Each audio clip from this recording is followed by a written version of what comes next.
The 4 constitutional bills on gender equality pass in the House of Assembly, and scores of supporters cheer outside the House. Police investigating 2 more murders in the capital, plus Rebuild Bahamas already making progress in helping businesses impacted by Hurricane Joaquin. We've got those stories and a lot more coming up tonight. I'm Dana Smith, and MP12 starts right now.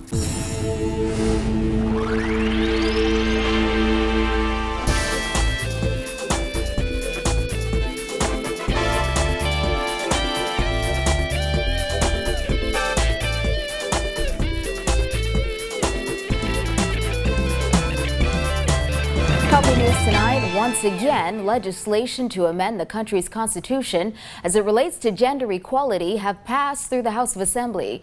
Parliamentarians voted on the 4 bills as their first order of business this morning. And as you'll hear in this report from Kyle Joaquin, although the bills got more than 3/4 of the votes needed, they didn't get the support of all MPs present.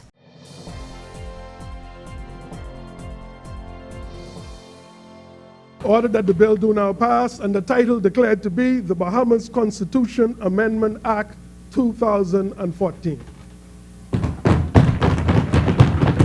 And to the sound of thunderous applause in Parliament, the 4 gender equality bills received favorable support from parliamentarians.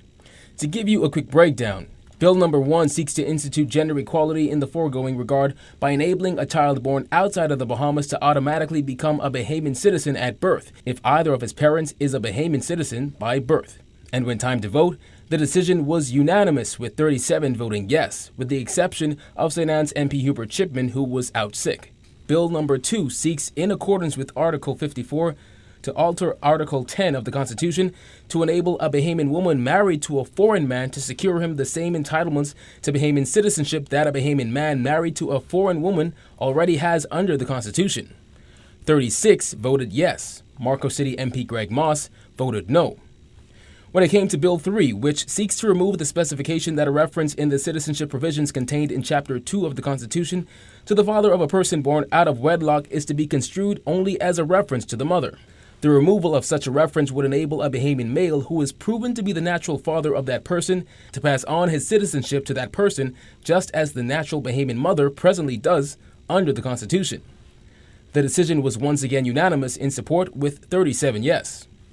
But the most controversial of the 4 seeks to amend paragraphs 3 and 5 of Article 26 of the Constitution to include the word sex in the definition of the expression discriminatory, thereby making it unconstitutional for any law or any person acting in the performance of any public office to discriminate based on sex. 34 parliamentarians voted yes, 2 voted no, and 1 abstained from voting. Marco City MP Greg Moss sought to clarify just before the vote why he would not be supporting the 4th, explaining once again that based on the wording, it would make way for gay marriage in the Bahamas. If that is not the intention, to open the door to judicial intervention, why not include the proviso? And the refusal to include the proviso does beg the conclusion that that is absolutely the intention. But it seemed the government came prepared for a debate as Marathon MP Jerome Fitzgerald quickly hit back. Mr. Speaker, we are inserting behind sex, meaning male and female, the definition. That in and of itself, Mr. Speaker, really should help to support the concern that Marco City has. Because we are putting that in, we are not leaving any interpretation that sex means anything other than that. But when it came time to vote, Moss wasn't alone in going against Bill number 4. Now, one of the parliamentarians who voted no to question 4 was Bambootown MP Renwood Wells. Now, he said he didn't want to explain in Parliament exactly why he voted no to that question, but he did so when he came outside. I have no doubt that in the Bahamas, we're going to end up with same-sex unions. We might start off as the Americans did with not necessary marriage, but folks living together and being given certain rights. But I have no doubt that that's coming to the country. But if we're going to have that debate, let's not try to slip it in on something else. Let's have that debate out in the open and let us as a society agree. He said in this case he feels the question wasn't explained thoroughly, and he goes by the belief, when in doubt, vote no. So he did. And as it relates to that question as well, Central Grand Bahama MP Nico Grant decided to abstain from voting. Well, you would recall that during the debate in Parliament, I expressed some concerns with it. I was uncomfortable with it, so I thought it best to abstain from voting. What made you uncomfortable about it? Well, while I heard what they said about the legal argument of male-female at birth, that did not satisfy me. But after constantly bashing the government over question 4 and even this weekend saying that if put to the people, the referendum would fail, Fort Charlotte MP Dr. Andrew Rollins voted yes to all the questions. He explained why. I do not believe that for something as important as a constitutional amendment exercise, that I, as a member of parliament, ought to deny or deprive my constituents with an opportunity to have their voices heard. I still believe that this exercise is being conducted at the wrong time by the wrong administration.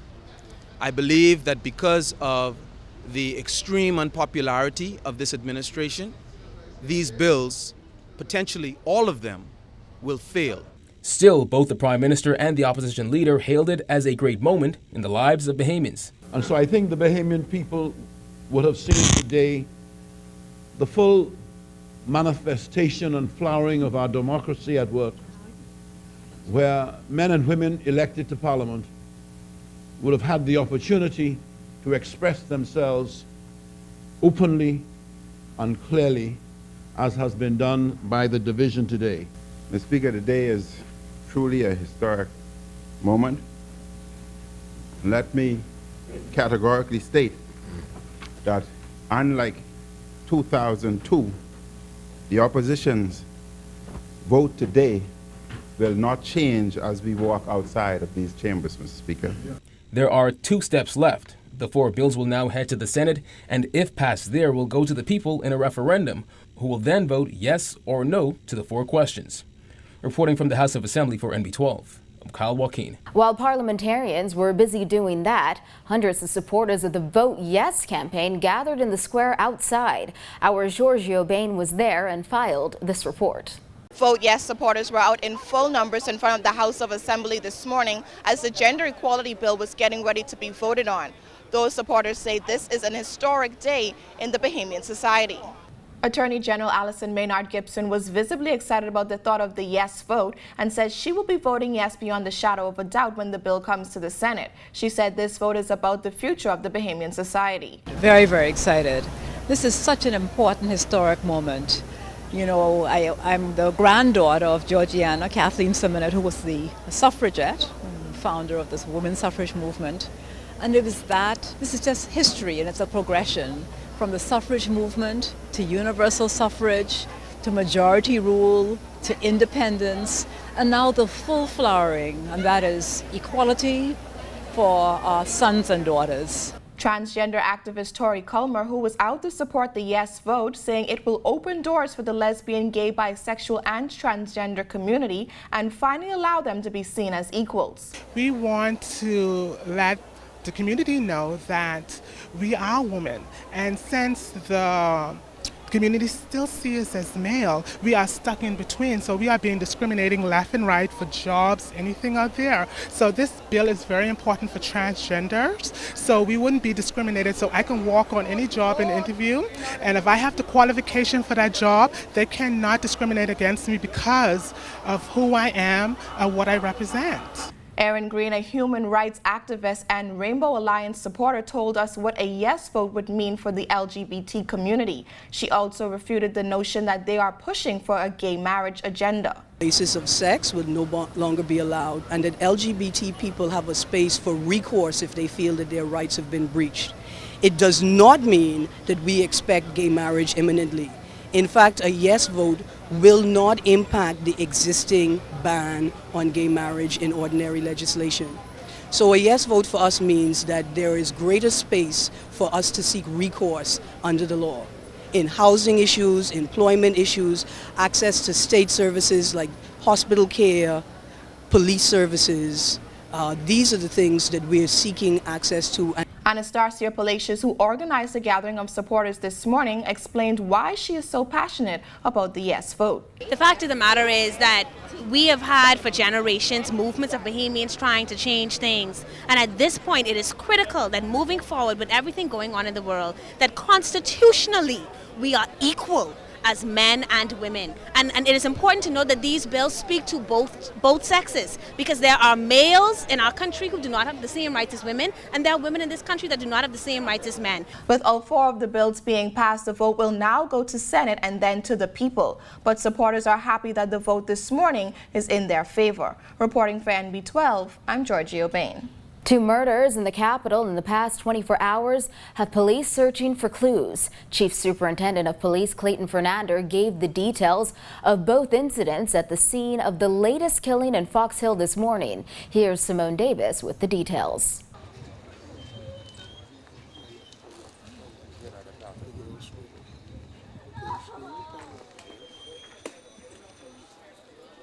Police said they were called to a scene in the Fox Hill area on Dorset Street after residents reported hearing gunshots in the area at around 7 a.m. Upon arrival, they said they discovered the lifeless body of a male believed to be in his 30s. Sometime around 7:20 a.m. this morning, police responded to gunshots in the Dorset Street area of Fox Hill.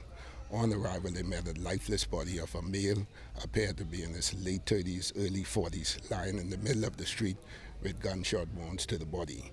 The only information we have, gunshots were heard in the area. Persons in the neighborhood came out and met the body lying in the street.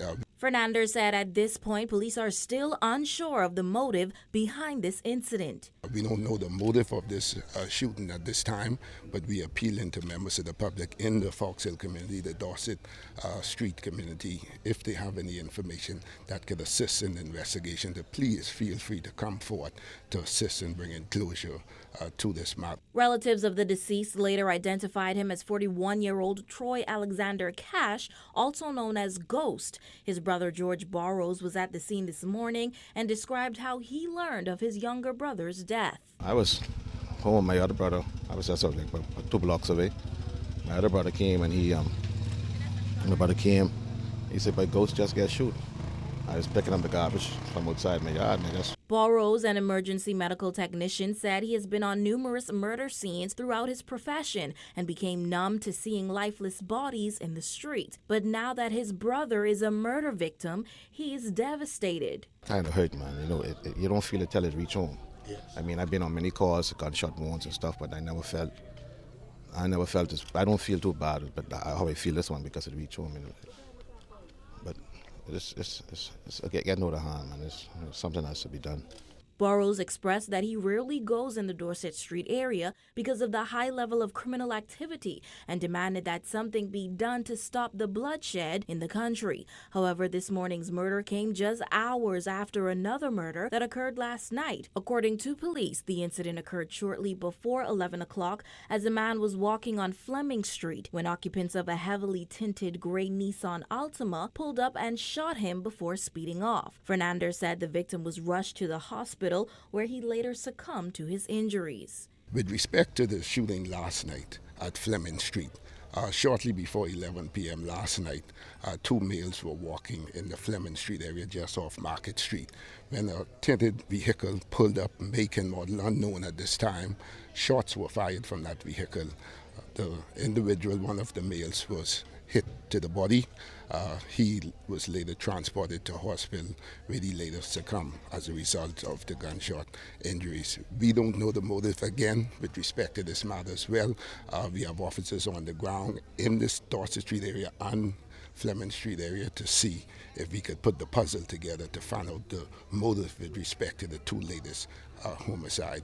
The victim at Fleming Street has not yet been identified. Fernander said so far there are no clues that link the 2 incidents. According to the Nassau Guardian's records, these latest killings brings the murder count for the year to 20. Police are now asking anyone with information on these latest homicides to contact police at 911, 919, or 328-TIPS. Reporting for NB12, I'm Simone Davis. Well, police need the public's help in locating a man wanted for questioning in reference to murder. 35-year-old Tavares Roker of Daisy Lane, Garden Hills, is a dark brown man with a slim build and stands at about 5'8" to 5'10" in height.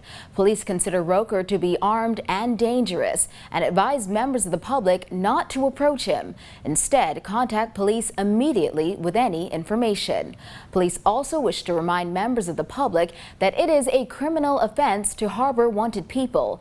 Police are urging anyone who may have any information regarding the whereabouts of Roker, no matter how small or insignificant the tip may seem, to anonymously call police at 919 or Crime Stoppers at 328-TIPS. You're watching the best in Bahamian news. There's more when MB12 returns.